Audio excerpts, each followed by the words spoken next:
Should Will Smith be trusted in higher leverage situations again? We'll dive into it in this edition of Locked On Royals.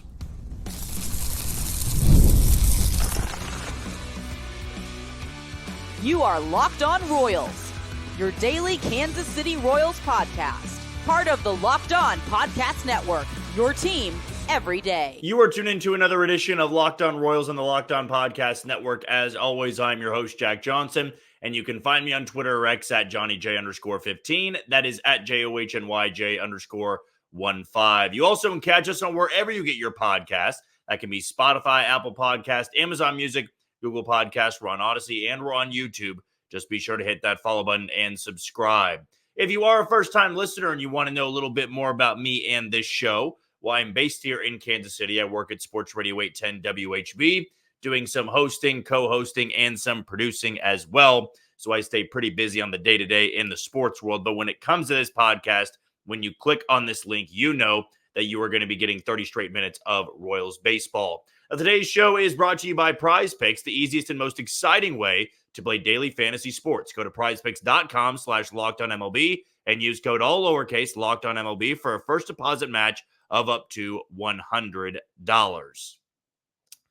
I wanted to, kind of use tonight as a late recap, if you will, of this Royals and Red Sox series. If you had the chance, hope you enjoyed the crossover episode that we put out this morning. We recorded that last night, so just didn't have the time to do an episode yesterday and then get one in, obviously, today, or at least it would have been, or two for last night, and then would have just, been too much to do. And I just thought at the time, why don't we just put one out in the morning, put one out in the evening? But I wanted to make sure this evening episode was going to be my thoughts, my takeaways from the Royals' perspective as to what happened in this series finale against the Red Sox. But I do think there needs to be a specific point to it. There needs to be something that we take away from this series more than just Bobby Witt Jr. was great, Vinny Pasquantino was great, or Cole Reagan showed up when it mattered most. Those were all the obvious points. But for me, I think this is a bullpen now that is slowly starting to find rhythm and consistency with certain guys. And yes, that comes from an implosion they had with Angel Serpa in game one. That comes from an implosion they had in game two. I do think, though, we are starting to identify who are going to be the guys that are warming up in the biggest moments of the game. I think we have finally figured out that Lucas Erceg is just going to go in wherever the biggest moment is. We put that out there on Twitter right after his first outing with the Royals, and it was in Chicago. It was very impressive. That game got out of hand, though.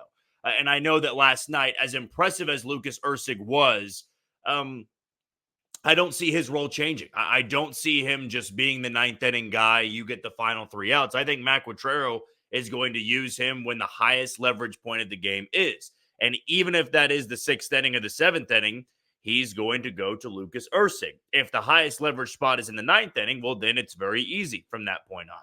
But now that Will Smith has sort of blossomed into this consistent left-handed arm that generates a lot of soft contact, keeps the ball in the yard, it allows the Royals to have this possibility in the future of, yes, just using Lucas Erceg in the final two innings of the game. Like, I think in a perfect world, Matt Quatraro doesn't want to have to go to Lucas Erceg in the seventh inning or in the sixth inning. But those at times are where the highest leverage points are.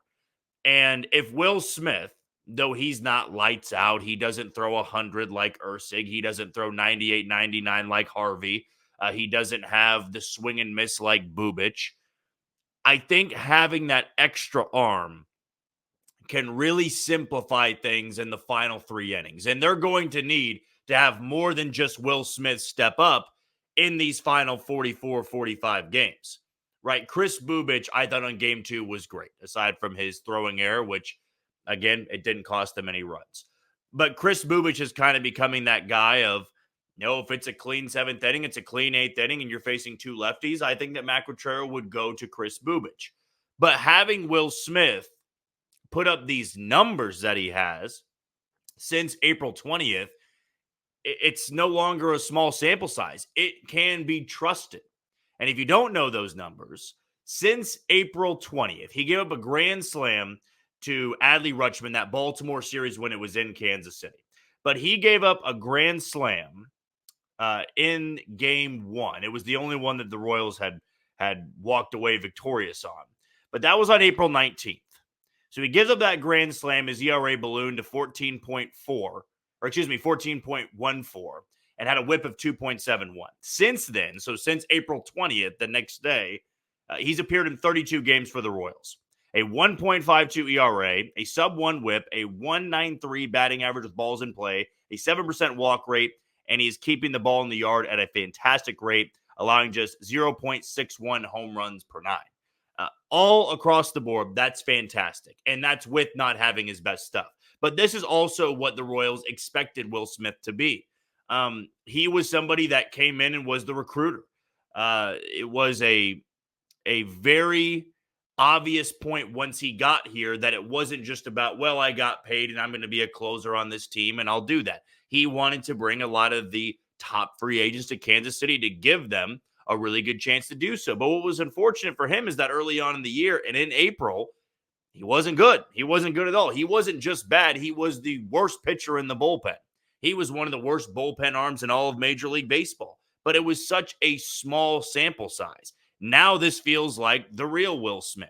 I mean, I would probably not lean towards saying he's a 1.52 ERA pitcher, but that's 32 games right there. That's large enough. That's much larger than the 14.14 ERA Will Smith that we saw back in April. So this gets to the point of the final stretch of how you want to assemble your bullpen. I know that Lucas Erceg is the most trustworthy guy in the bullpen. We all saw what he did last night. We've seen what he's done since becoming a Kansas City Royal. It would not be a bad argument to say that Will Smith is the second most reliable reliever in this bullpen. Now, I want to test that a little bit more. I would love in this Cardinal series or in the Twin series for Will Smith to get a high leverage spot. If it doesn't go well, it doesn't go well. I want to see Hunter Harvey get another high leverage spot because I'll throw Chris Bubich's name in that conversation as well. But I want to get to that point where you have a few guys of, okay, I can breathe a little bit easier. It's not a dart throw. And when you're in a playoff chase, right, every inning like that is going to bring you anxiety. But Will Smith is doing what Will Smith has done his entire career. And that's locate with his fastball. He's got a big loopy curveball. He's got a slider that's getting some ugly swing and miss on guys. And from time to time, that changeup can be utilized pretty well. But it's not just left-handed batters that he's pitching well against. He's starting to do a little bit better against righties. And I think that is a huge, huge, huge sigh of relief for Kansas City, especially at this point in the season, because Will Smith has postseason experience. You want to have your postseason guys be able to carry you into the playoffs and be there when you need them. Lucas Erceg is great, right? It is undeniable how awesome and fantastic he is, but he can't throw every single time out. Like, I would hope at this point now, just because of the trustworthy element, if Lucas Erceg can't close out the game, I think I'd like to try Will Smith again. Closing experience. He's on the hottest stretch for bullpen arms. No, he doesn't throw heat like Harvey, but Harvey hasn't been good since coming to Kansas City. So if it's my choice, which it's not, of course, I'm not the manager of the team. I'm not Matt Quatrero, but I think that would be my go-to.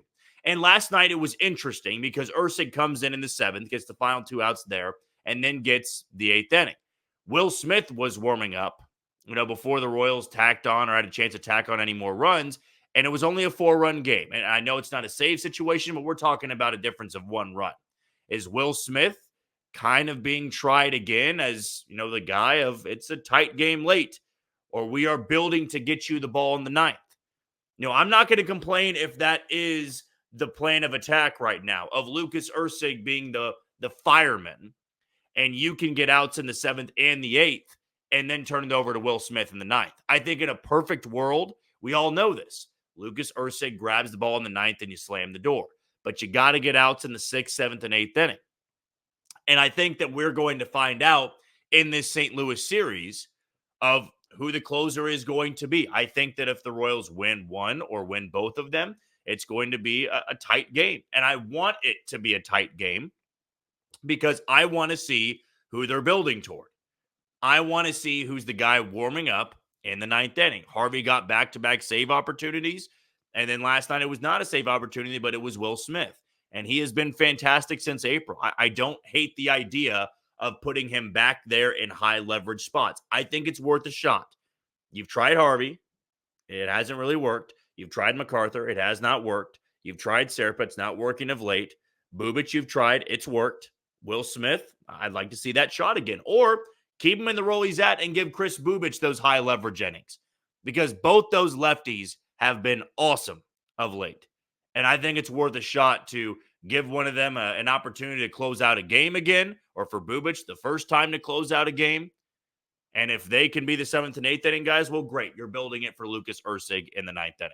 Okay, we're going to take our first break of the show. When we come back, Vinny Pasquantino is on an absolute tear, and this is turning into a career year for him.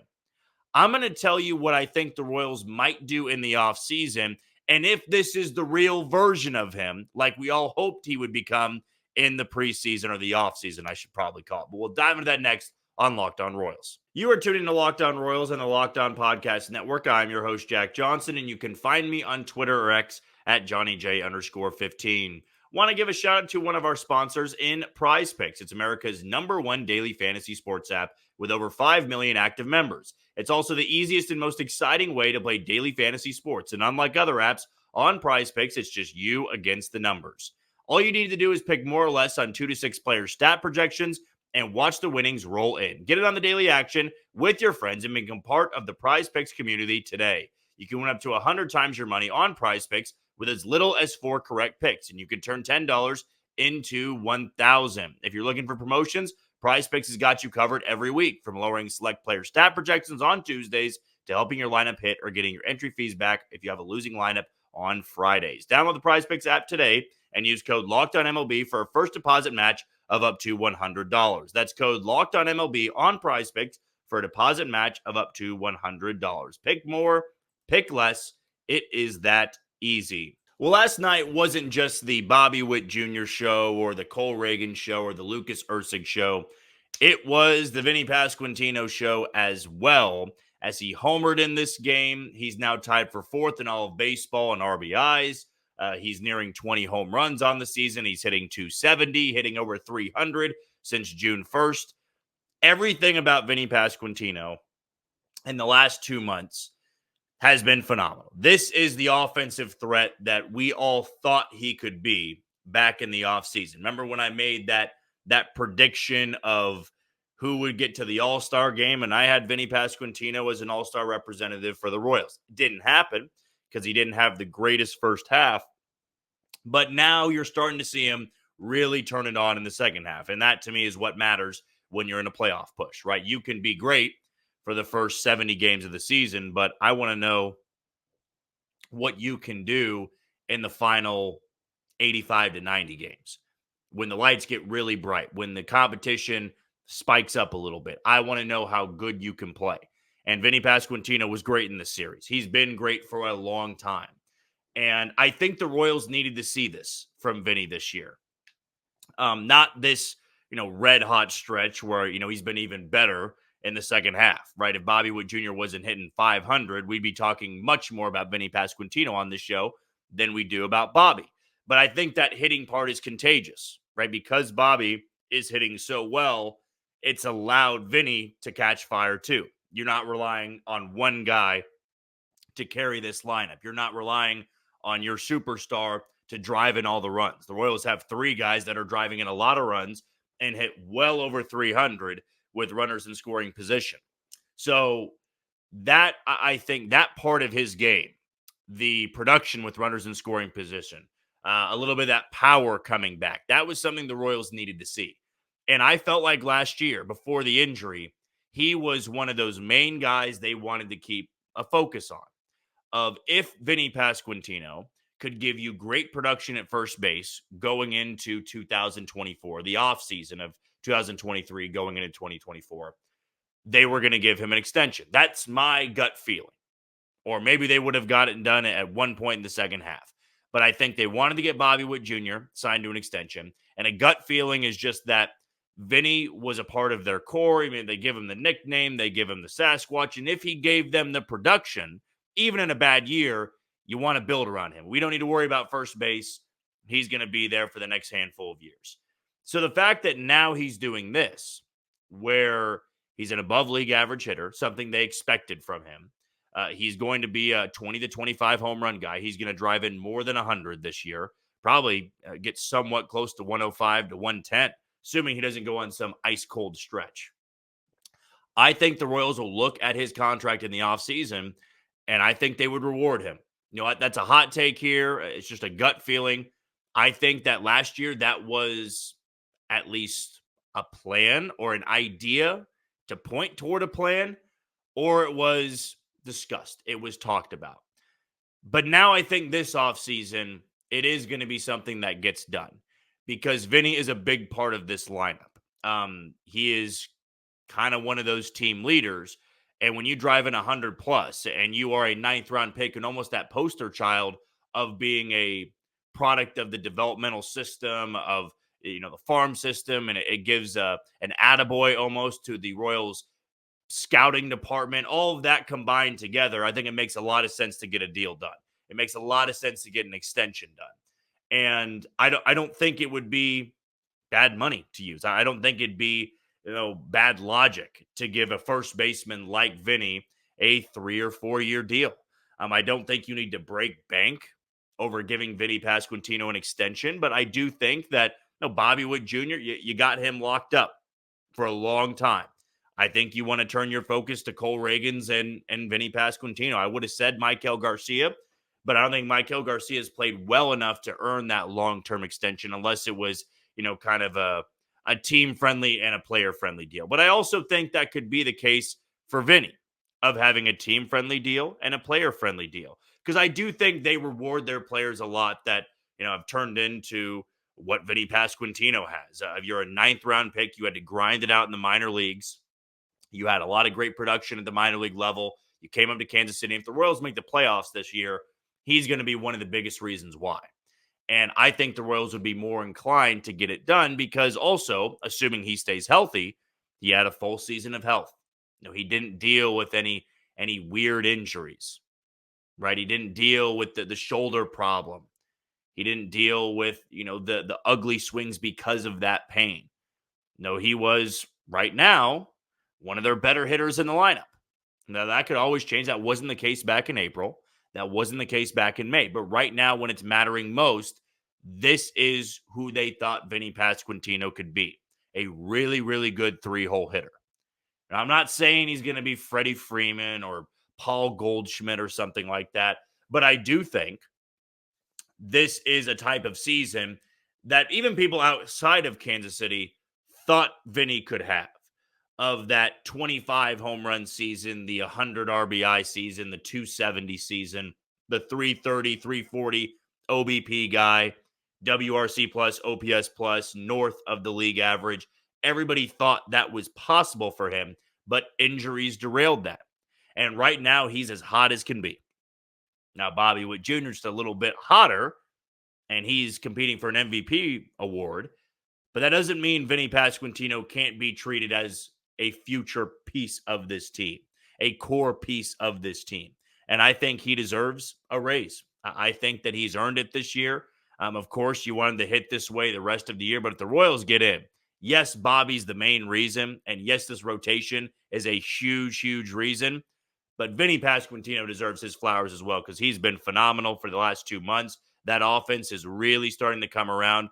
And, you know, I think he's the guy I trust the second most up at the plate right now. Again, of course, it's because Bobby Witt Jr.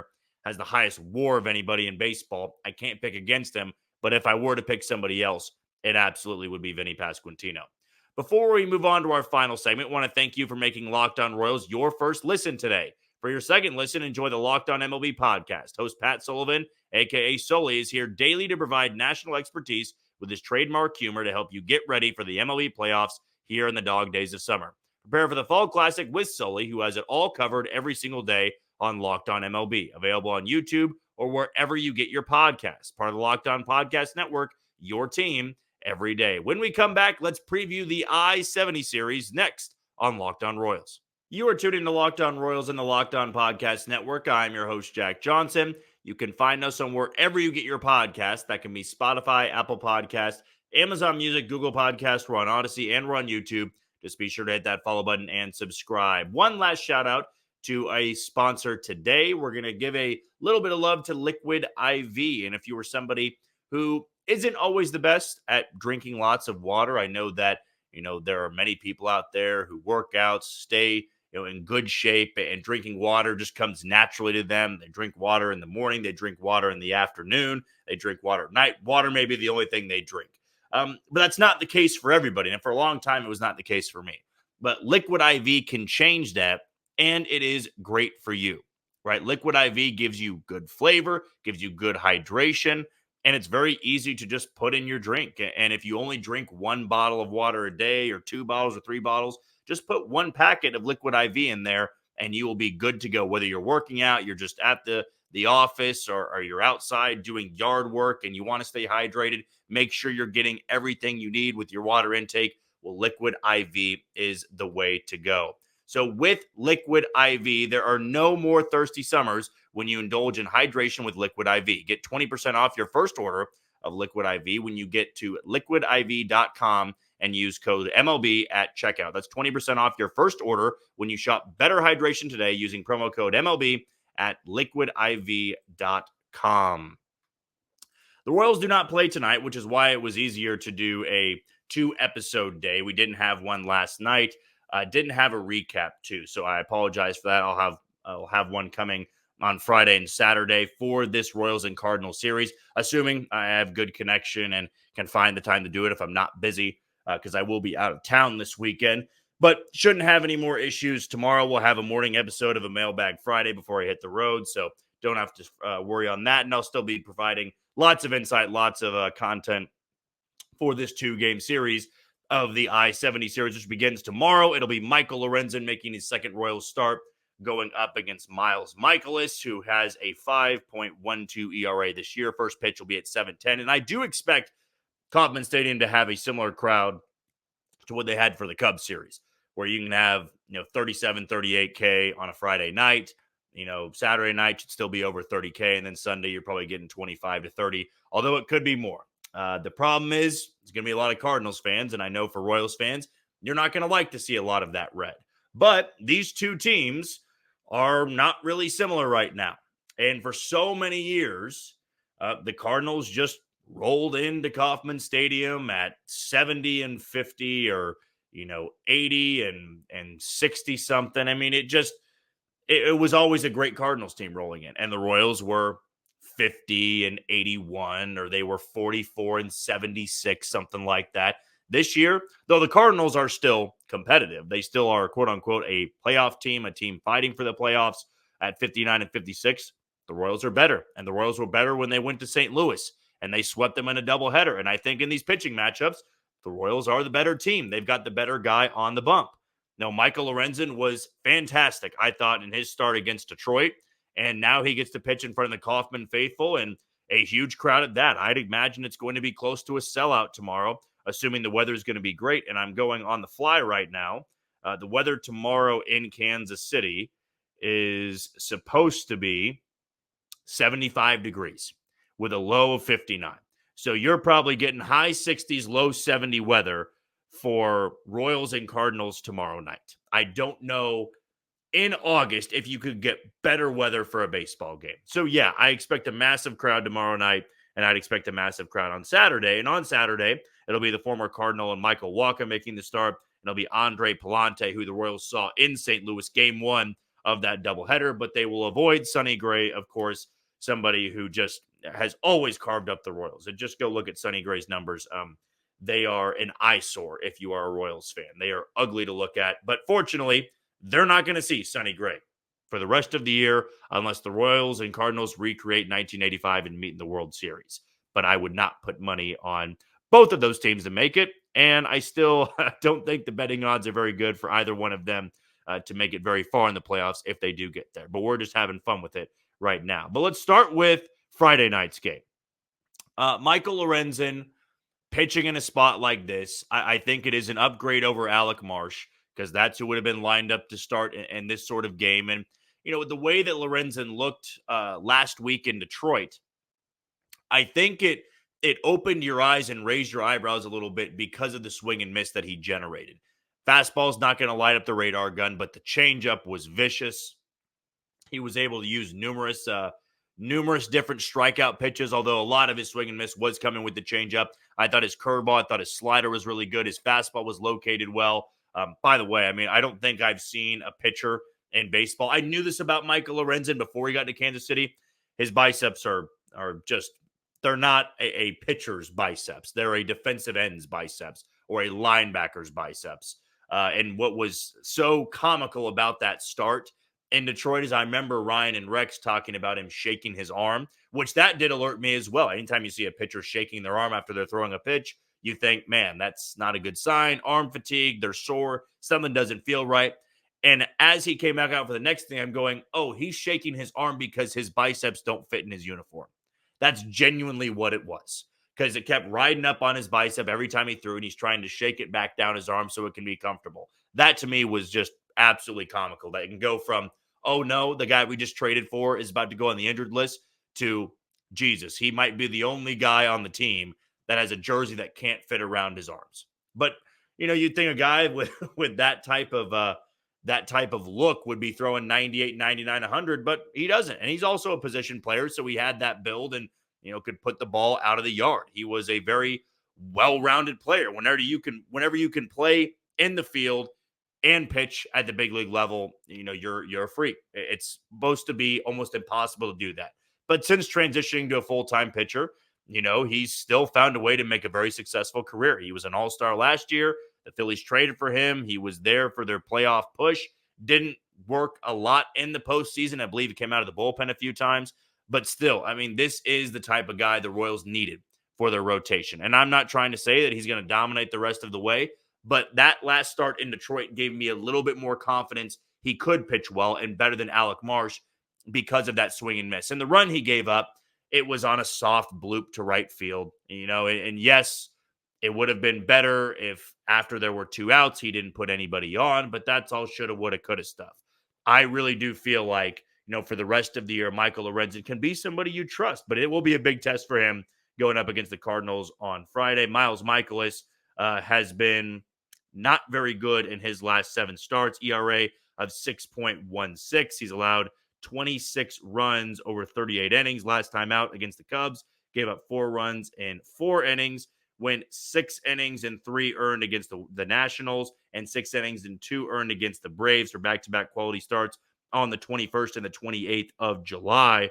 But prior to that, he had, I think, a bad outing. Yes, it was on the 14th against the Cubs again. Gave up 6 earned and 5 1/3. Also did have a pretty good outing, another quality start against both Washington and Pittsburgh. So he had a good month of July with a 3.94 ERA, but did get roughed up really, really badly against the Cincinnati Reds on June 27th. Gave up 9 earned and 4 1/3. So we'll see what version that the Royals get of Miles Mikolas on Friday night. As for Saturday, about Andre Pallante. The Royals saw him in St. Louis, throws pretty hard, kind of their 5th starter, and Michael Wacha also threw in that series against St. Louis. Wasn't very good, but Michael Wacha has been so steady for the Royals since coming off the injured list, and really since that bad start that he had against the Rangers all the way back in May. I think it was a 2.63 ERA in his last 7 starts. I'd expect Michael Wacha to look good again. First pitch for that game will be at 6:10 p.m. Central Time.